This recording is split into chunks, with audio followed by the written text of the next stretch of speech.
আসসালামু আলাইকুম রহমতুল্লাহি ও বারাকাতুহ। আজকে আপনাদের মাঝে আরেকটা চিকিৎসা নিয়ে হাজির হলাম।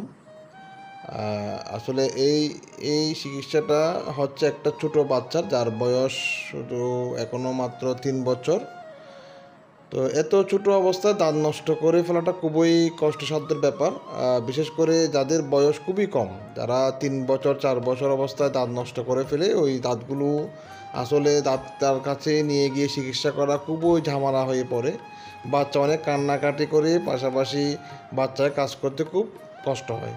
দেখুন, তারপরেও অনেক বোঝানোর পর বাচ্চাকে খুব কষ্টর মধ্য দিয়ে ডাক্তার লোকাল দিয়ে দাঁতটা যে একটা পুঁজ আকার ধারণ করেছে, ওই পুঁজগুলো একটু ড্রেনিং করে দিচ্ছে। কারণ এরকম পুঁজগুলো যখন আপনি ড্রেন করে দিবেন, দেখবেন স্বাভাবিকভাবে দাঁতগুলোর ব্যথা কমে যায়। কিন্তু এই অবস্থায় বাচ্চাদেরকে অবশ্যই রক্ষা রাখতে হবে, বিশেষ করে বাবা মাকে। রাত্রেবেলা যেন বাচ্চারা যেন ব্রাশ করে ঘুমায়, এবং বাচ্চাদেরকে যেন আঠালো জাতীয় যেগুলো খাবার আঠালো, যেমন চিপস, চুইংগ্রাম, তারপর বিভিন্ন ধরনের চকলেট, এগুলো যেন বাচ্চাদেরকে না দেওয়ার জন্য অনুরোধ করা যাচ্ছে। এবং সবসময় মনে রাখবেন, বাচ্চাদের এইসব পুরগুলো থেকে সবসময় দূরে রাখবেন। দাঁত নষ্ট হওয়া দেখা দিলে সাথে সাথে ডাক্তার শরণাপন্ন হবেন। আসসালামু আলাইকুম।